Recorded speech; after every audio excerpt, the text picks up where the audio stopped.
Chapter 5. What are the earliest texts written by Hellenized Jews that are specifically Christian? Asked Mary, sounding as though she was working on a PhD in religious studies. Those would be Shorty's letters, written in the early 1st century, replied Jesus. Actually, he's a bit touchy about being vertically challenged, so most people call him Paul, which means Shorty, but doesn't sound as rude. Who's this geezer Paul? I've never heard of him, grumbled Peter. So the Lord explained. Paul comes from Tarsus, which is almost as cosmopolitan a city as Alexandria. He's a Hellenized Jew who hopes that by combining the myths of Joshua and the Greek Godman into the Jesus myth, he can break down the barriers that divide the Jews and Gentiles. But his version of the Jesus story is very early, so it's pretty sketchy compared to the blockbuster we get later. Then the Lord grimaced and added, Unfortunately, Paul's had bad press. If you read the letters attributed to him in the New Testament, he'll give you the creeps. All that stuff about women sitting in the back and keeping their mouths shut, slavery is okay, but being queer is a no-no. He comes across as a weird sexist homophobe. Mary looked horrified, so Jesus reassured her. Relax, Mary. Paul didn't write any of that stuff. Only half of the letters attributed to him in the New Testament are really by Paul. The rest are forgeries. You should read The Gnostic Paul by Elaine Pagels. The evidence is all in there. That woman is one smart cookie. Then, with obvious fondness, he added, Ah, Paul. Part Jew, part Greek, part Danny DeVito. He's all things to all men. A bit like me. Would you care to meet him? And so it came to pass that Jesus raised his hands to show he had nothing up his sleeves, and theatrically pronounced, Hocus Pocus! Whereupon a short, balding man, the spitting image of Danny DeVito, miraculously materialized. As the whistles and applause from the disciples died down, the Lord spoke to the disoriented figure. Hello, I'm Jesus. Come again? Replied Paul. Do you mean pardon, or do you mean come again? Asked Jesus politely. I mean, who in God's name are you? Explained Paul. Think of me as a literary embodiment of your Christ within. Paul looked dubious, so Jesus continued. I thought it was about time we had a chat. Mary has lots of questions for you. Mary offered her hand to Paul, who held onto it for longer than was strictly necessary. Then he drawled, Ding dong. Why haven't we met before? It's probably because I'm a character in an allegorical gospel, explained Mary, blushing. I've only just found out. So, you're an actress, purred Paul. How exciting. And you're a great writer, I hear, replied Mary, feeling a bit flustered. I was just telling Mary about your famous letters, explained Jesus. I'm interested to hear your reactions to the New Testament. It's been a huge international bestseller.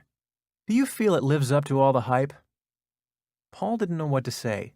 He had only recently found out that he was a published author, whilst waiting for his cue in the green room backstage, when someone had suggested that he really take a quick look through the New Testament, as Jesus was sure to ask for his opinion about it.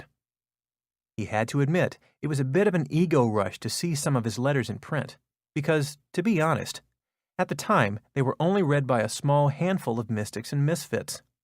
He was horrified, however, to see a whole lot of other letters claiming to be from him. But they were written by some other Paul, who was clearly not a very nice piece of work. He'd quite enjoyed the story about Jesus at the beginning of the book, but it was plainly plagiarized, and he could have done without the 3 subsequent repeats, because once you knew the ending, it ruined the dramatic tension. The truth was, he couldn't stand the book. It was confusing, contradictory, and badly edited. The only really good thing about the New Testament was the idea that it consigned the Old Testament to the compost heap of history, because that truly was unmitigated crap, as he'd said before in his letter to the Philippians. But the problem for Paul was that he really hated being negative, because deep down he wanted everyone to like him. So he desperately searched for something positive to say.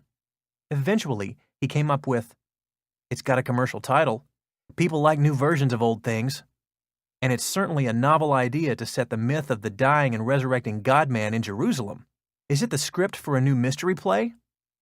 It's claimed to be a historical account of Jesus' once only visit to planet Earth, explained the Lord. The same Jesus you met on the road to Damascus. What absolute nonsense! Exclaimed Paul, unable to control himself. I never met a historical Jesus. I experienced a vision of light. In my letter to the Galatians, I clearly state that everything I know about Jesus came to me through revelation. My letters don't mention any details about Jesus' life, except that he died and resurrected, which is an allegory for spiritual rebirth. But surely you must quote some of Jesus' words, insisted Mary. What words? My Christ is a vision of the old pagan idea of the Logos, which represents the divinity within all of us. As I said in my letter to the Colossians, the great secret stored up since the foundation of the world is that Christ is within you. If the great secret were that Christ had been born down the road in a shed, don't you think I would have said so? It sounds as though my new take on the Joshua story has gotten horrendously out of hand. Maybe I'd better go and write some more letters to clear things up. I'm sorry to say that if you wrote any new letters, most Christians wouldn't bother to read them, cautioned the Lord. Several texts ascribed to Paul were found among the Gnostic manuscripts at Nag Hammadi, but hardly any Christians have given them a cursory glance. They're very close-minded like that. How about if I beef up the stuff about not falling back from a spiritual understanding of Jesus into a mere worldly understanding, offered Paul, itching to get that quill in his hand.